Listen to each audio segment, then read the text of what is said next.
আসসালামু আলাইকুম, কেমন আছেন সবাই? আজকে রান্না করব বিরিয়ানি। বিরিয়ানি রান্না করার জন্য একটা কড়াইতে দিয়ে দিচ্ছি 2 কাপ পরিমাণ সয়াবিন তেল। তেলটা গরম হয়ে আসলে এর মধ্যে দিয়ে দেব 2 কাপ পরিমাণ পেঁয়াজ কুচি। পেঁয়াজটাকে লাল লাল করে ভেজে নেব। লাল লাল করে ভাজতে হবে হাই হিটে। আমি এখানে কিছু মশলা বেটে নিয়েছি। এই মশলাগুলো পুরো বিরিয়ানি রান্নার এভিডেন্সে আমি ব্যবহার করব। পেঁয়াজটা লাল লাল করে ভাজা হয়ে গেছে। এর মধ্যে এখন আমি একে একে দিয়ে দেব ধনিয়া বাটা, আদা বাটা, রসুন বাটা, জিরা বাটা এবং বাদাম বাটা। বাদাম বাটাটা দিতেই হবে, এতে করে বিরিয়ানির স্বাদটা খুব ভালো লাগবে। এখানে আমি আগে থেকে ধুয়ে রাখা গরুর মাংসগুলো দিয়ে দিয়েছি।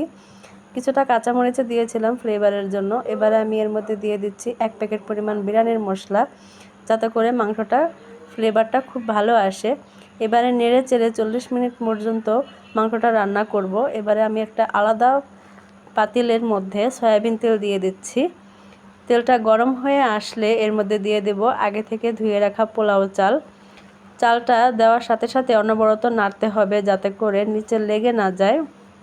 চালটাকে খুব ভালোভাবে নেড়ে চেড়ে লাল লাল করে ভেজে নেব।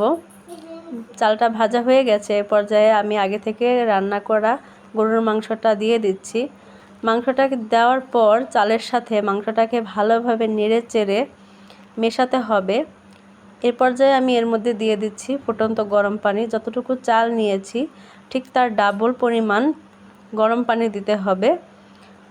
দেখুন, আমার বিরিয়ানিটা অনেকটা পানি শোষণ করে নিয়েছে। এ পর্যায়ে আমি দিয়ে দিচ্ছি 2 প্যাকেট পরিমাণ বিরিয়ানির মশলা। আমি এর আগেও একটা বিরিয়ানির মশলা অ্যাড করেছিলাম মাংসতে। এখন আমি চালের মধ্যে দিয়ে দিচ্ছি, এতে করে ফ্লেভার এবং বিরিয়ানিটা খেতে খুব ভালো লাগবে। বিরিয়ানিটা এখন ভালোভাবে নেড়ে চেড়ে কিছুক্ষণ ঢাকা দিয়ে রাখবো। মাশাআল্লাহ, আমার বিরিয়ানি দেখতে যেমন সুন্দর হয়েছে, খেতেও অনেক ভালো ছিল। আপনারা চাইলে বাসায় ট্রাই করতে পারেন। মাশাআল্লাহ, খুব মজা হয়েছে।